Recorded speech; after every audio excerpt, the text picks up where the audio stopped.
हम लोग चाहेंगे तो आपका बैरिकेड्स कहीं रह जाए, कहीं से कहीं हम लोग मुख्यमंत्री के यहाँ पहुँच जाएंगे। आप लोगों को पता भी नहीं चलेगा और यही होगा, लाठी चलेगा।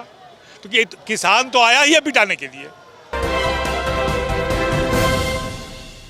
जो त्वरित डिमांड है वो डिमांड डीएम क्या पूरा करेंगे।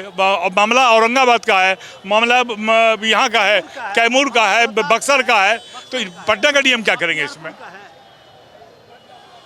विभाग में क्या हटाइए ना, क्या करेंगे हम क्या करेंगे। एक बात आप जान लीजिएगा, अभी और भी लोग जो बीच में अटके हुए हैं, एक बात जान लीजिएगा, हम लोग चाहेंगे तो आपका बैरिकेड्स कहीं रह जाए, कहीं से कहीं हम लोग मुख्यमंत्री के यहाँ पहुँच जाएंगे।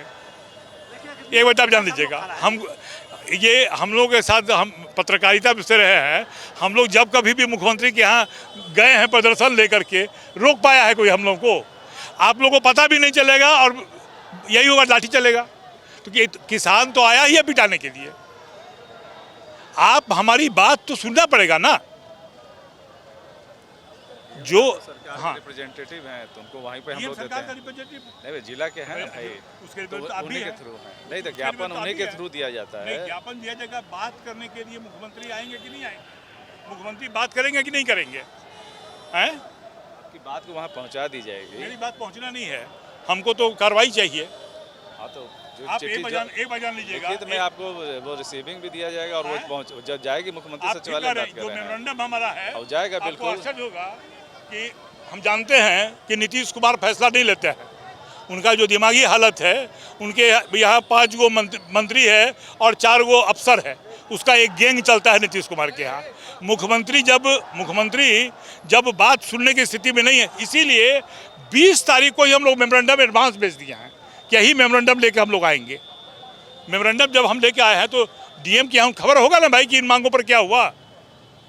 अगर डीएम सरकार का कोई आदेश आ गया हो कि भाई ये मैंने कार्रवाई होगी, भूमि अधिग्रहण का पैसा पेमेंट नहीं हुआ, आप लोगों के लिए भी खबर है, आप जान लीजिए, भूमि अधिग्रहण का पैसा पेमेंट नहीं हुआ और किसानों की ज़मीन को रौंद दिया गया लगभग 1000 एकड़ से ऊपर।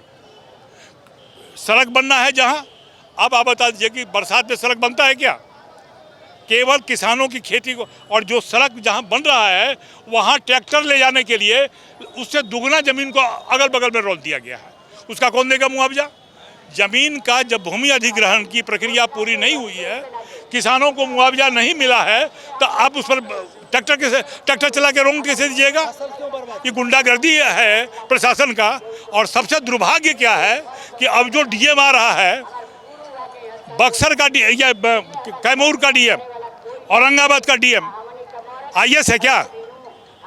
ये डिप्टी कलेक्टर है क्या? कौन एग्जाम पास किया है? उसका एक योग्यता है कि रिश्वत लेने के मामले में कम से कम 4 बार सस्पेंड हुआ है, 4 बार सस्पेंड हुआ है। उसकी योग्यता एक है कि वो नालंदा जिले का कुर्मी है। तो जो 4 बार रिश्वत लेने के आरोप में सस्पेंड हुआ वो डीएम बन गया? डीएम बन गया। कोई भी अब एक पैमाना हुआ करता था, उसके योग्यता को आधार माना जाता था। केवल एक योग्यता है यहाँ इस राज्य में, कोई प्रशासन का अधिकारी का कोई कीमत नहीं है। अगर आप दीपक कुमार की पत्नी हैं तो आपको कैबिनेट मंत्री का दर्जा मिल जाएगा। अगर आप मतलब जो स्थिति है, माने बिहार में क्या घपला चल रहा है, एक बड़ा रैकेट चल रहा है भ्रष्ट इंजीनियर्स को आईएएस बनाने का।